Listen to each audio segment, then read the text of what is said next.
बक्सरी में जो कोयप नेम का 7 दिवसीय सत्यसार कार्यक्रम आयोजित किया गया, सबसे पहले धन्यवाद ज्ञापित करना चाहूंगा यहाँ की जो आयोजन समिति है कि आपने 7 दिन तन मन धन से इस कार्यक्रम को सफल बनाने में अपना संपूर्ण समय और सहयोग दिया।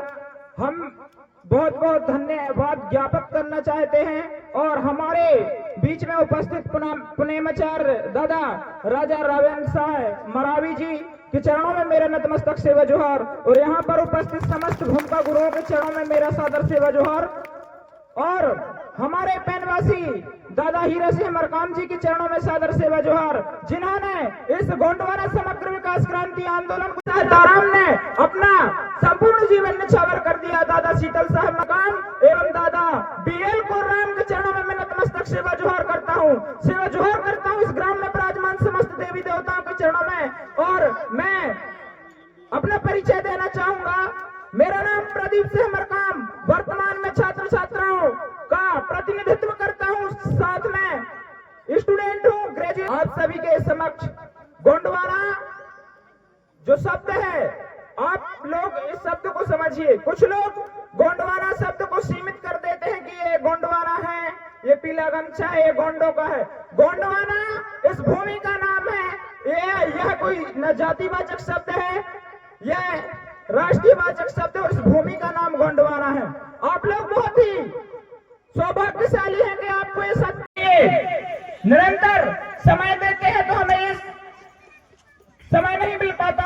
आप लोग बहुत ही सौभाग्यशाली हैं कि दादाजी के मुखारबिंदों से आपने गोंडवाना का जो दर्शन है, गोंडवाना का जो साहित्य है, आप लोगों को वो रेस्पॉन्ड करने को मिला।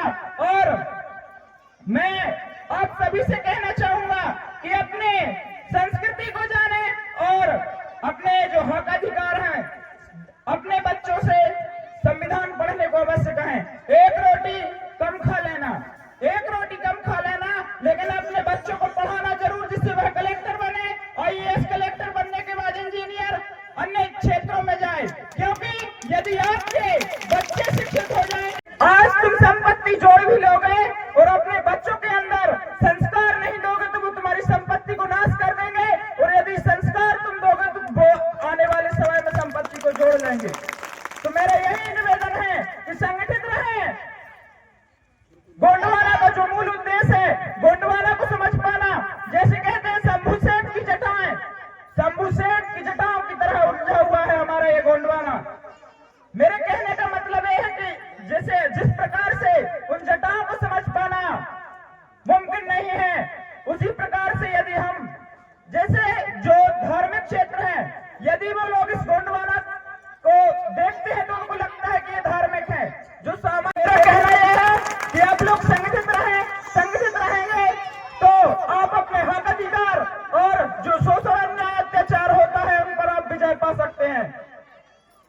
बुलबुल के परों में कभी बाज का परवाज नहीं होता, बुलबुल के परों में कभी बाज का परवाज नहीं होता, और बिखरे हुए लोगों का कभी राज नहीं होता, बिखरे हुए लोगों का कभी राज नहीं होता। और जिनको पड़ गई हो सिर झुकाकर चलने की आदत, उनके सिरों पर कभी ताज नहीं होता, उनके सिरों पर कभी ताज नहीं होता। तो हमें इस पीली क्रांति के माध्यम से गोंडवाना रतन दादा हीरा सिंह मरकाम ने स्वाभिमान के साथ जीना सिखाया। और इस गोंडवाना को समझने के लिए मैं बताना चाहूंगा कि आजादी के पहले से हमारे महापुरुषों ने 200 साल पहले से भी इस भूमि पर संघर्ष किया, लेकिन उनका आज इतिहास जब हम कॉलेजों में जाते हैं, यूनिवर्सिटियों में जाते हैं तो वहां देखने को नहीं मिलता, उनका इतिहास गायब है। तो हमारे युवाओं को साहित्य के क्षेत्र में भी आगे आना होगा, क्योंकि जब हम युवा शिक्षित होकर के अलग अलग फील्डों में नहीं जाएंगे, हम अपना इतिहास न जानेंगे न लिखेंगे, तो आने वाली पीढ़ी को हम क्या देंगे। तो यही अनुरोध है मेरा कि साहित्यिक क्षेत्र में, सांस्कृतिक क्षेत्र में जो युवा संस्कृति के क्षेत्र में रुचि रखते हैं तो वह हमारे भूमिका गुरुओं से दीक्षा लेकर के समाज के बीच संस्कृति और धर्म का काम करें। हमारी गोंडी संस्कृति विश्व संस्कृति की जननी है, और जिस प्रकार प्रकृति किसी से भेदभाव नहीं करती, हम भी किसी से भेदभाव नहीं करते हैं। तो मेरा सभी से अनुरोध है कि आप अध्ययन करें और अपने हक अधिकारों के प्रति, और सबसे महत्वपूर्ण बात कि यहाँ पर जो आयोजन समिति है और निरंतर सेवाएं दे रहे 7 दिनों से, मैं नाम तो नहीं जानता, परंतु जैसे जो समिति है, संपूर्ण समिति को मेरी ओर से बहुत बहुत आभार है। और हमारे बीच में दास कुलस्ते जी और जीएसयू जिला सांस्कृतिक प्रकोष्ठ प्रभारी गोविंद धुर्वे जी, इनके लिए मैं कहना चाहूंगा, इनसे मेरी अक्सर फोन पर बात होती रहती थी, पुनः चालू था कि ये आज इतना मतलब वो भी परेशान अकेले, तो मैं उनके लिए कहना चाहूंगा कि यही गोंड का खून है जो थकता नहीं पैमाने में, यही गोंड का खून है जो थकता नहीं पैमाने में, वो गर्व से कहो कि गोंड है हम क्या अर्ज पड़ी शर्माने में, गर्व से कहो कि गोंड है हम क्या अर्ज पड़ी शर्माने में।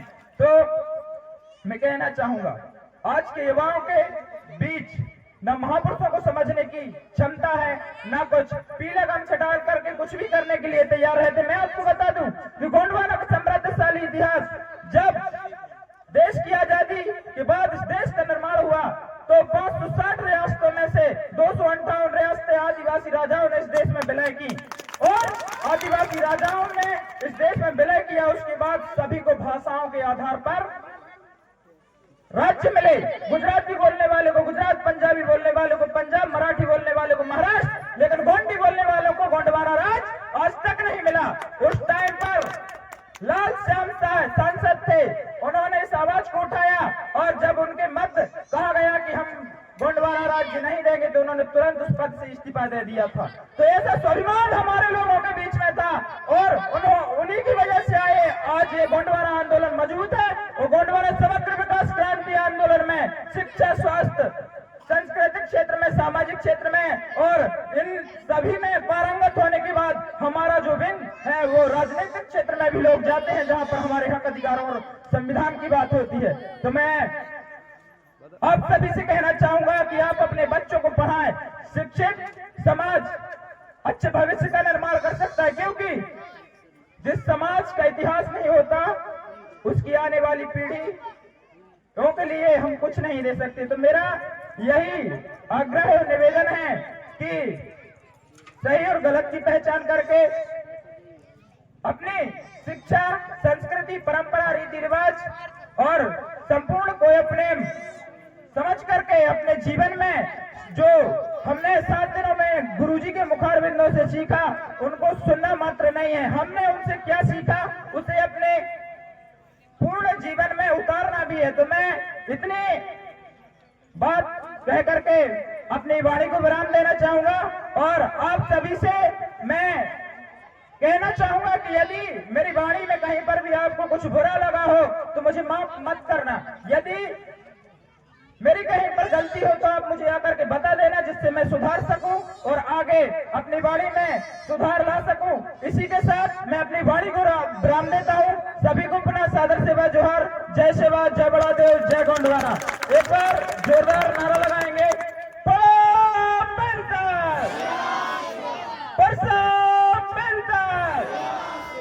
सभी को सादर सेवा जोहार। जय शिवा, जय बड़ा देव, जय गोंड।